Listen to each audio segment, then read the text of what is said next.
rolling. Jeff, say Bagagaga, say Gagaga. And I say, I have 10 other things. Let me hear, watch this. And I just started improvising. Really fun.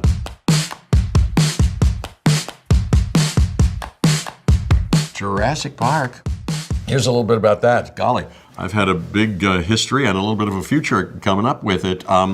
Because we did a Jurassic World Dominion, it's called Jurassic World : I think is the title, Dominion. And Colin Trevorrow wrote it and directed it. He's wonderful. And it was the beginning of COVID, so we were all bubbled up in a hotel near Pinewood Studios. And this is the original cast with Laura Dern and Sam Neill and me kind of put together with Bryce Dallas Howard and Chris Pratt, but also with DeWanda Wise and B.D. Wong and Omar Sy and Mamadou Ache and Deechin Lockman and Daniela Pineda and Justice Smith. Big, delightful cast, and I think it's going to be good. So it'll be out this summer. But it takes us back and was allowed me to step into the shoes again of Dr. Ian Malcolm. Raise your hand. Don't move. I'm going to do the same thing. Start with the same place again. Right. Which way is it going to roll off? Let's say back. Same way. Same way. Same back. It changed. Why? Because tiny variations, the orientation of the hairs on your hands. Hey, Ellen, look at this. The amount of blood distending your vessels, imperfections in the skin. It was originally beautifully rendered in Michael Crichton's book, which I read around the time that somebody said, "Hey, Steven Spielberg would like to meet you on this movie." Says I.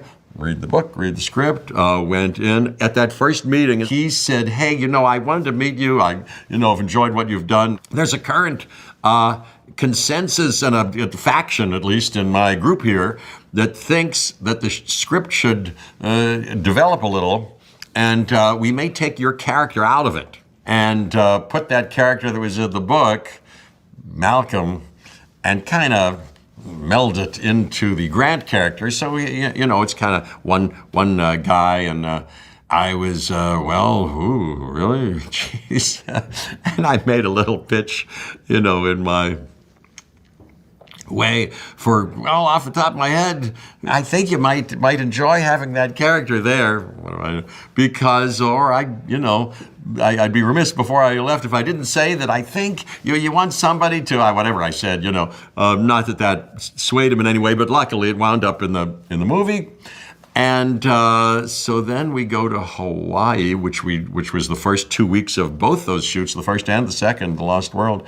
And we go to Hawaii, and I'd sort of contributed. I searched around for my costume and my glasses. So we went to the costume person and said, "How about this?" And I think they took most of that, so it's most of what I brought, I think. And they took some pictures, and Steven Spielberg, he doesn't rehearse, at least in that. He didn't rehearse. He went, in fact, on the set, he didn't want to rehearse until he turned the switch on, he said, because, if you do it, then we're photographed it, and I think it should cook to full, it should come to full boil when we're filming it. And I do love that. I love many other approaches and different kinds of things, but I loved how he does that. What a creative force and a sweet, available, delightful, once in a lifetime, once in a generation, landmark cinema man he is, full of stories and enjoyment and creative juice. He's has a childlike enthusiasm, and when he's there, so prepared,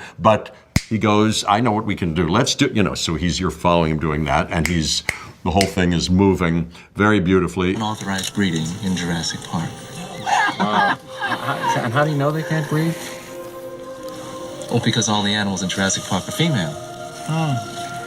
We've engineered them that way. Even though it's a big movie, big production, and there are dinosaurs and all of that, it feels like a kind of an independent workshop where he's very sensitive to and interested in the characters and and ways of maybe improvising certain things. So that was delightful. Ooh, how about in Hurricane Aniki? In that first in Jurassic Park in '93, we went to Kauai in Hawaii, and Hurricane Aniki, as has been talked about many times, struck the island shortly before we finished, and we were stuck there, all of us in the ballroom, the crew and the cast, and Steven in the ballroom of that thing. My character says, you know, we humans not only lack dominion over nature, we're subordinate to it.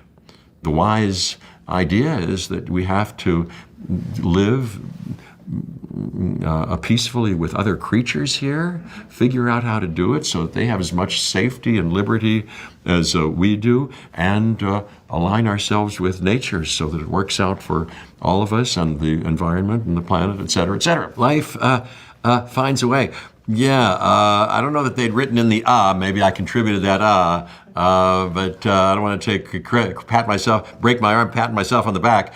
It's not possible. Listen, if there's one thing the history of evolution has taught us, it's that life will not be contained. Life breaks free, it expands to new territories, and it crashes through barriers painfully, maybe even dangerously, but, well, there it is. There it is.